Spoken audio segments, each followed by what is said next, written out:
أعوذ بالله من الشيطان الرجيم. بسم الله الرحمن الرحيم.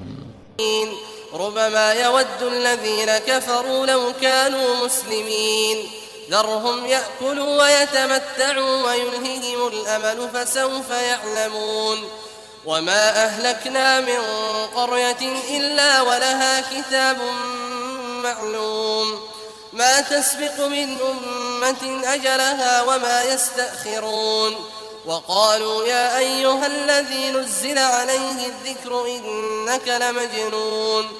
لو ما تأتينا بالملائكة إن كنت من الصادقين ما ننزل الملائكة إلا بالحق وما كانوا إذا منظرين إنا نحن نزلنا الذكر وإنا له لحافظون. ولقد أرسلنا من قبلك في شيع الأولين وما يأتيهم من رسول إلا كانوا به يستهزئون. كذلك نسلكه في قلوب المجرمين لا يؤمنون به وقد خلت سنة الأولين. ولو فتحنا عليهم بابا من السماء فظلوا فيه يعرجون لقالوا إنما سكرت أبصارنا بل نحن قوم مسحورون. ولقد جعلنا في السماء بروجا وزيناها للناظرين وحفظناها من كل شيطان رجيم إلا من استرق السمع فأتبعه شهاب مبين. والأرض مددناها وألقينا فيها رواسي وأنبتنا فيها من كل شيء موزون وجعلنا لكم فيها معايش ومن لستم له برازقين. وإن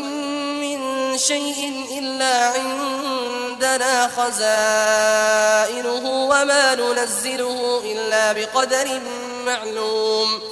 وأرسلنا الرياح لواقح فأنزلنا من السماء ماء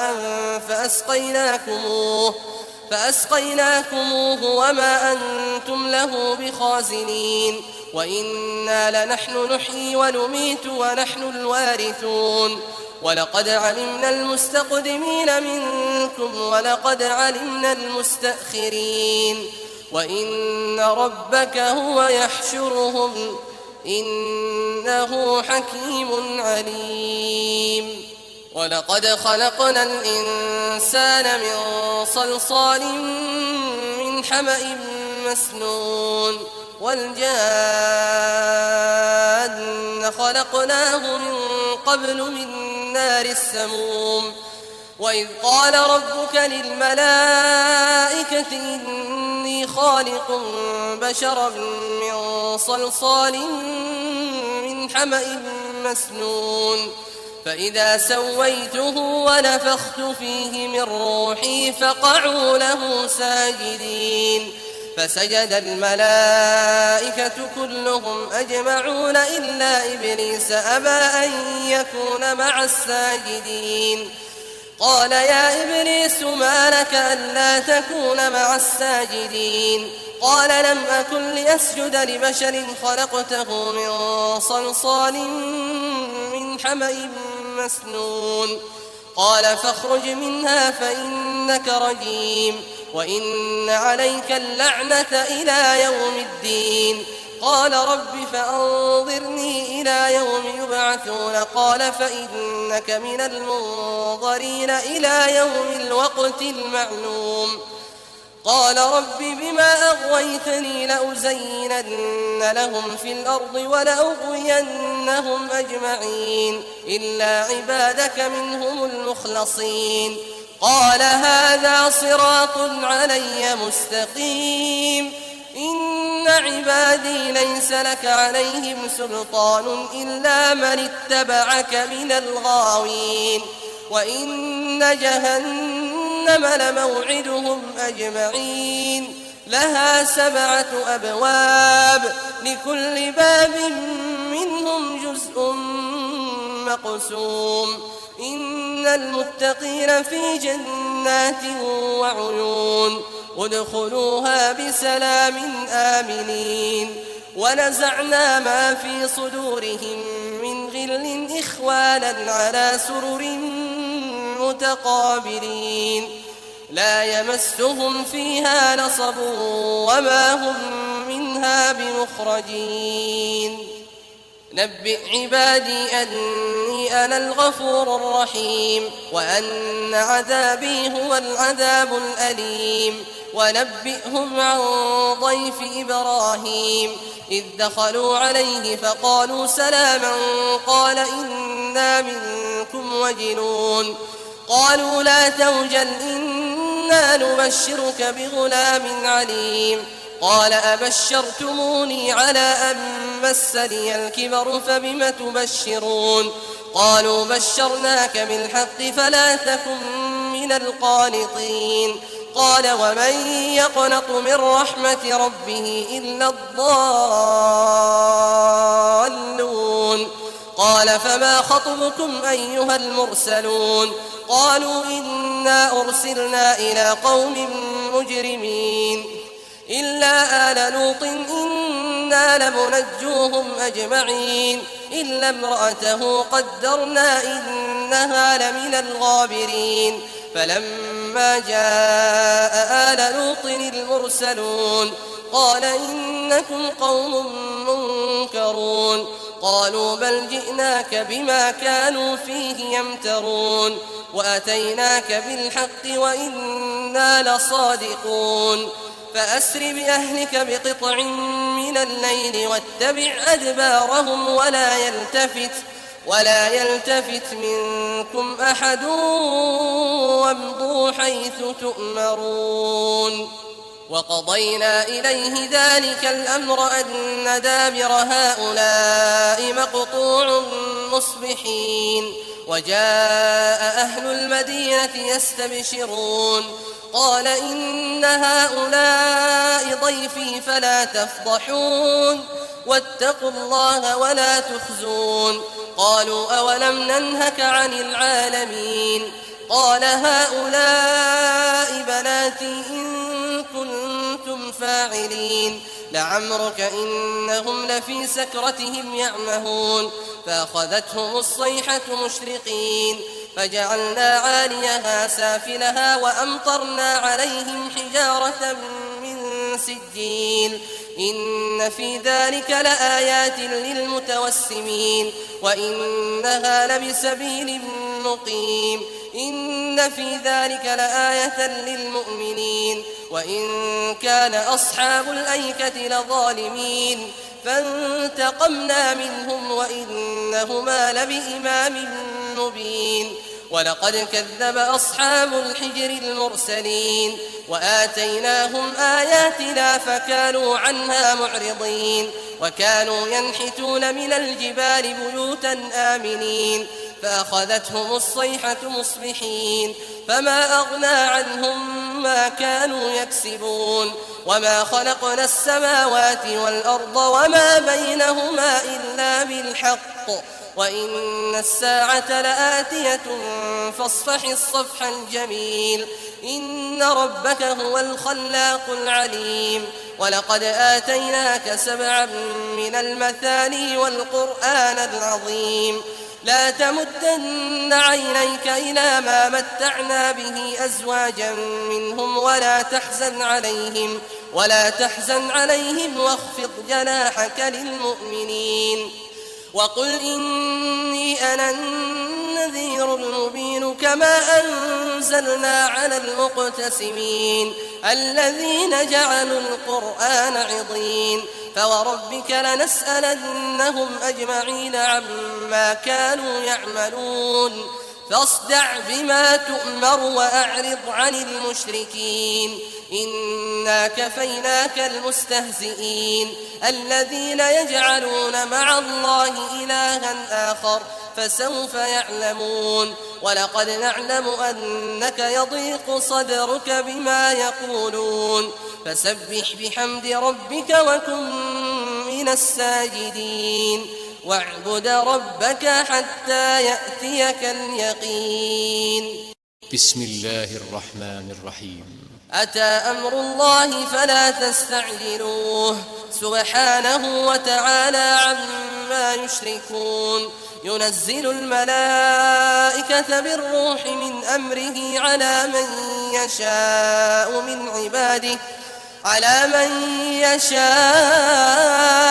من عباده أن أنذروا أنه لا إله إلا أنا فاتقون. خلق السماوات والأرض بالحق تعالى عما يشركون. خلق الإنسان من نطفة فإذا هو خصيم مبين. والأنعام خلقها لكم فيها دفء ومنافع ومنها تأكلون. ولكم فيها جمال حين تريحون وحين تسرحون.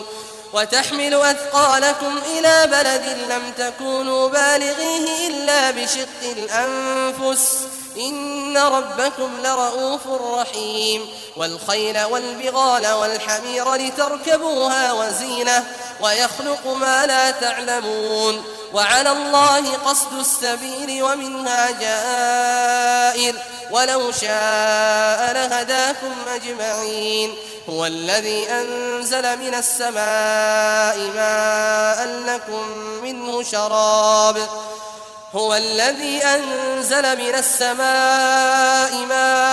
لكم منه شراب ومنه شجر فيه تسيمون. ينبت لكم به الزرع والزيتون والنخيل والأعناب ومن كل الثمرات إن في ذلك لآية لقوم يتفكرون. وسخر لكم الليل والنهار والشمس والقمر والنجوم مسخرات بأمره إن في ذلك لآيات لقوم يعقلون. وما ذرأ لكم في الأرض مختلفا ألوانه إن في ذلك لآية لقوم يذكرون. وهو الذي سخر البحر لتأكلوا منه لحما طريا وتستخرجوا منه حلية تلبسونها وترى الفلك مواخر فيه ولتبتغوا من فضله ولعلكم تشكرون. وألقى في الأرض رواسي أن تميد بكم وأنهارا وسبلا لعلكم تهتدون. وعلامات وبالنجم هم يهتدون. أفمن يخلق كمن لا يخلق أفلا تذكرون. وإن تعدوا نعمة الله لا تحصوها إن الله لغفور رحيم. والله يعلم ما تسرون وما تعلنون. والذين يدعون من دون الله لا يخلقون شيئا وهم يخلقون. أموات غير أحياء وما يشعرون أيان يبعثون. إلهكم إله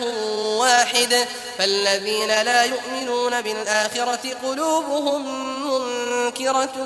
وهم مستكبرون. لا جرم أن الله يعلم ما يسرون وما يعلنون إنه لا يحب المستكبرين. وإذا قيل لهم ماذا أنزل ربكم قالوا أساطير الأولين. ليحملوا أوزارهم كاملة يوم القيامة ومن أوزار الذين يضلونهم بغير علم ألا ساء ما يزرون. قد مكر الذين من قبلهم فأتى الله بنيانهم من القواعد فخر عليهم السقف من فوقهم وأتاهم العذاب من حيث لا يشعرون. ثم يوم القيامة يخزيهم ويقول أين شركائي الذين كنتم تشاقون فيهم قال الذين أوتوا العلم إن الخزي اليوم والسوء السوء على الكافرين الذين تتوفاهم الملائكة ظالمي أنفسهم فألقوا السلم ما كنا نعمل من سوء بلى إن الله عليم بما كنتم تعملون فادخلوا أبواب جهنم خالدين فيها فلبئس مثوى المتكبرين وقيل للذين اتقوا ماذا أنزل ربكم قالوا خيرا للذين أحسنوا في هذه الدنيا حسنة ولدار الآخرة خير ولنعم دار المتقين جنات عدن يدخلونها تجري من تحتها الأنهار لهم فيها ما يشاءون كذلك يجزي الله المتقين الذين تتوفاهم الملائكة طيبين يقولون سلام عليكم ادخلوا الجنة بما كنتم تعملون هل ينظرون إلا أن تأتيهم الملائكة أو يأتي أمر ربك كذلك فعل الذين من قبلهم وما ظلمهم الله ولكن كانوا أنفسهم يظلمون فأصابهم سيئات ما عملوا وحاق بهم ما كانوا به يستهزئون وقال الذين أشركوا لو شاء الله ما عبدنا من دونه من شيء نحن ولا آباؤنا ولا حرمنا من دونه من شيء كذلك فعل الذين من قبلهم فهل على الرسل إلا البلاغ المبين ولقد بعثنا في كل أمة رسولا أن اعبدوا الله واجتنبوا الطاغوت فمنهم من هدى الله ومنهم من حقت عليه الضلالة فسيروا في الأرض فانظروا كيف كان عاقبة المكذبين إن تحرص على هداهم فإن الله لا يهدي من يضل وما لهم من ناصرين وأقسموا بالله جهد أيمانهم لا يبعث الله من يموت بلى وعدا عليه حقا ولكن أكثر الناس لا يعلمون ليبين لهم الذي يختلفون فيه وليعلم الذين كفروا أنهم كانوا كاذبين إنما قولنا لشيء إذا أردناه أن نقول له كن فيكون والذين هاجروا في الله من بعد ما ظلموا لنبوئنهم في الدنيا حسنة ولأجر الآخرة أكبر لو كانوا يعلمون الذين صبروا وعلى ربهم يتوكلون وما أرسلنا من قبلك إلا رجالا نوحي إليهم فاسألوا أهل الذكر إن كنتم لا تعلمون بالبينات والزبر وأنزلنا إليك الذكر لتبين للناس ما نزل إليهم ولعلهم يتفكرون أفأمن الذين مكروا السيئات أن يخسف الله بهم الأرض أو يأتيهم العذاب من حيث لا يشعرون أو يأخذهم في تقلبهم فما هم بمعجزين أو يأخذهم على تخوف فإن ربكم لرؤوف رحيم أولم يروا إلى ما خلق الله من شيء يتفيأ ظلاله عن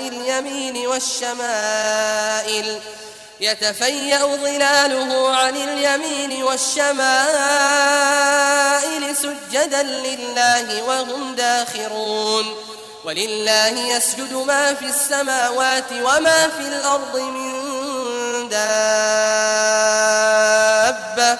والملائكة وهم لا يستكبرون يخافون ربهم من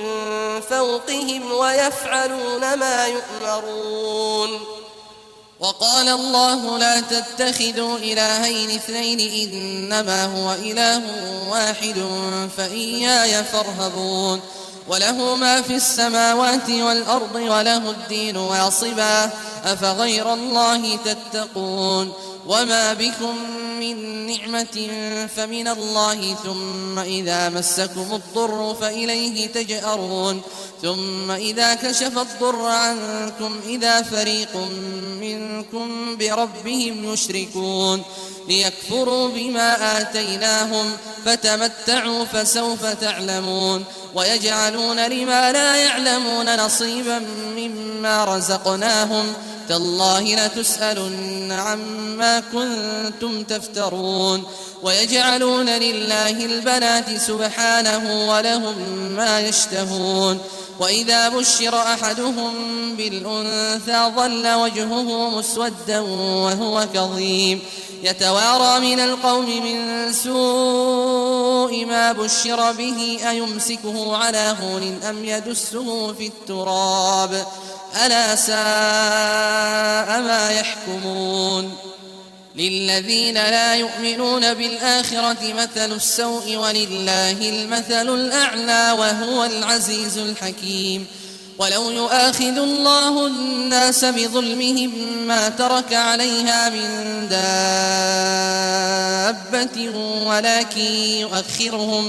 ولكن يؤخرهم إلى أجل مسمى فإذا جاء أجلهم لا يستأخرون ساعة ولا يستقدمون ويجعلون لله ما يكرهون وتصف ألسنتهم الكذب أن لهم الحسنى لا جرم أن لهم النار وأنهم مفرطون تالله لقد أرسلنا إلى أمم من قبلك فزين لهم الشيطان أعمالهم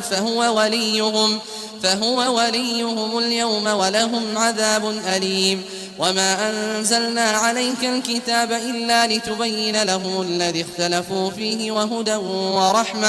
وهدى ورحمة لقوم يؤمنون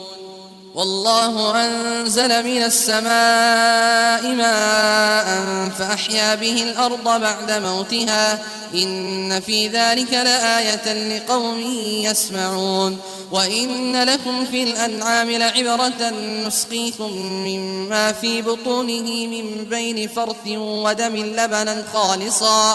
ودم لبنا خالصا سائغا للشاربين ومن ثمرات النخيل والأعناب تتخذون منه سكرا ورزقا حسنا إن في ذلك لآية لقوم يعقلون وأوحى ربك إلى النحل أن اتخذي من الجبال بيوتا ومن الشجر ومما يعرشون ثم كلي من كل الثمرات فاسلكي سبل ربك ذللا يخرج من بطونها شراب مختلف ألوانه فيه شفاء للناس إن في ذلك لآية لقوم يتفكرون والله خلقكم ثم يتوفاكم ومنكم من يرد إلى أرذل العمر لكي لا يعلم بعد علم شيئا إن الله عليم قدير والله فضل بعضكم على بعض في الرزق فما الذين فضلوا براد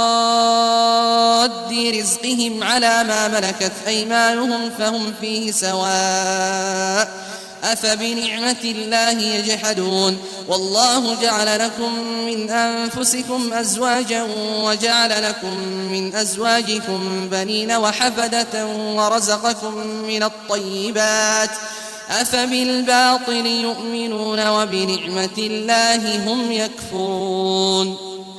ويعبدون من دون الله ما لا يملك لهم رزقا من السماوات والأرض شيئا ولا يستطيعون فلا تضربوا لله الأمثال إن الله يعلم وأنتم لا تعلمون ضرب الله مثلا عبدا مملوكا لا يقدر على شيء ومن رزقناه منا رزقا حسنا ومن رزقناه منا رزقا حسنا فهو ينفق منه سرا وجهرا هل يستوون الحمد لله بل أكثرهم لا يعلمون وضرب الله مثلا الرجلين أحدهما أبكم لا يقدر على شيء وهو كل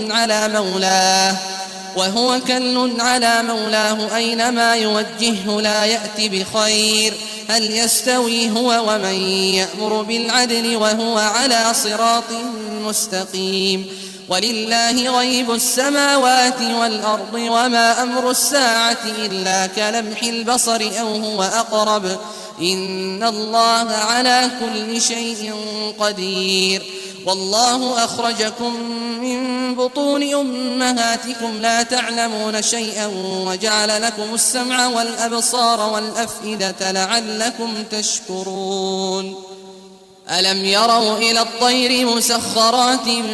في جو السماء ما يمسكهن إلا الله إن في ذلك لآيات لقوم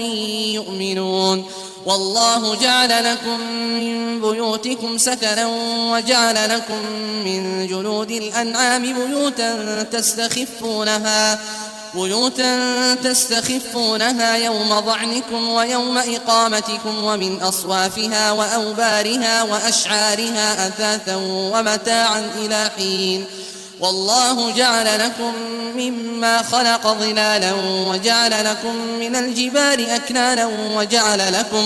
وجعل لكم سرابيل تقيكم الحر وسرابيل تقيكم بأسكم كذلك يتم نعمته عليكم لعلكم تسلمون فإن تولوا فإنما عليك البلاغ المبين يعرفون نعمة الله ثم ينكرونها وأكثرهم الكافرون ويوم نبعث من كل أمة شهيدا ثم لا يؤذن للذين كفروا ولا هم يستعتبون وإذا رأى الذين ظلموا العذاب فلا يخفف عنهم ولا هم ينظرون وإذا رأى الذين أشركوا شركاءهم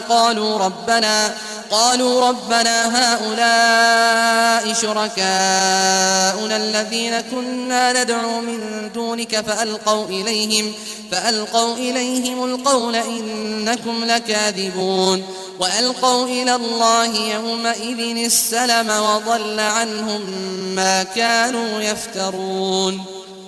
الذين كفروا وصدوا عن سبيل الله زدناهم عذابا فوق العذاب بما كانوا يفسدون ويوم نبعث في كل أمة شهيدا عليهم من أنفسهم وجئنا بك شهيدا على هؤلاء ونزلنا عليك الكتاب تبيانا لكل شيء وهدى ورحمة وبشرى للمسلمين إن الله يأمر بالعدل والإحسان وإيتاء ذي القربى وينهى عن الفحشاء والمنكر والبغي يعظكم لعلكم تذكرون وأوفوا بعهد الله إذا عاهدتم ولا تنقضوا الأيمان بعد توكيدها وقد جعلتم الله عليكم كفيلا إن الله يعلم ما تفعلون ولا تكونوا كالتي نقضت غزلها من بعد قوة أنكاثا تتخذون أيمانكم دخلا بينكم أن تكون أمة هي أربى من أمة إنما يبلوكم الله به وليبينن لكم يوم القيامة ما كنتم فيه تختلفون ولو شاء الله لجعلكم أمة واحدة ولكن يضل من يشاء ويهدي من يشاء ولتسألن عما كنتم تعملون ولا تتخذوا أيمانكم دخلا بينكم فتزل قدم بعد ثبوتها وتذوقوا السوء بما صددتم عن سبيل الله ولكم عذاب عظيم ولا تشتروا بعهد الله ثمنا قليلا إنما عند الله هو خير لكم إن كنتم تعلمون ما عندكم ينفد وما عند الله باق ولنجزين الذين صبروا أجرهم بأحسن ما كانوا يعملون من عمل صالحا من ذكر أو أنثى وهو مؤمن فلنحيينه حياة طيبة ولنجزينهم أجرهم بأحسن ما كانوا يعملون فإذا قرأت القرآن فاستعذ بالله من الشيطان الرجيم إنه ليس له سلطان على الذين آمنوا وعلى ربهم يتوكلون إنما سلطانه على الذين يتولونه والذين هم به مشركون وإذا بدلنا آية مكان آية والله أعلم بما ينزل قالوا إنما أنت مفتر بل أكثرهم لا يعلمون قل نزله روح القدس من ربك بالحق ليثبت الذين آمنوا وهدى وبشرى للمسلمين ولقد نعلم أنهم يقولون إنما يعلمه بشر لسان الذي يلحدون إليه أعجمي وهذا لسان عربي مبين إن الذين لا يؤمنون بآيات الله لا يهديهم الله ولهم عذاب أليم إنما يفتري الكذب الذين لا يؤمنون بآيات الله وأولئك هم الكاذبون من كفر بالله من بعد إيمانه إلا من أكره وقلبه مطمئن بالإيمان ولكن من شرح بالكفر صدرا فعليهم غضب من الله ولهم عذاب عظيم ذلك بأنه مستحب الحياة الدنيا على الآخرة وأن الله لا يهدي القوم الكافرين أولئك الذين طبع الله على قلوبهم وسمعهم وأبصارهم وأولئك هم الغافلون لا جرم أنهم في الآخرة هم الخاسرون ثم إن ربك للذين هاجروا من بعد ما فتنوا ثم جاهدوا وصبروا إن ربك من بعدها لغفور رحيم يوم تأتي كل نفس تجادل عن نفسها وتوفى كل نفس ما عملت وهم لا يظلمون وضرب الله مثلا قرية كانت آمنة مطمئنة يأتيها رزقها رغدا من كل مكان فكفرت بأنعم الله فأذاقها الله لباس الجوع والخوف بما كانوا يصنعون ولقد جاءهم رسول منهم فكذبوه فأخذهم العذاب وهم ظالمون فكلوا مما رزقكم الله حلالا طيبا واشكروا نعمة الله إن كنتم إياه تعبدون إنما حرم عليكم الميتة والدم ولحم الخنزير وما أهل لغير الله به فمن اضطر غير باغ ولا عاد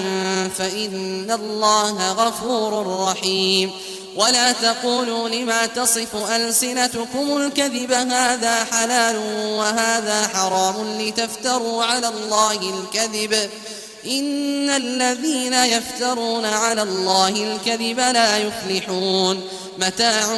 قليل ولهم عذاب أليم وعلى الذين هادوا حرمنا ما قصصنا عليك من قبل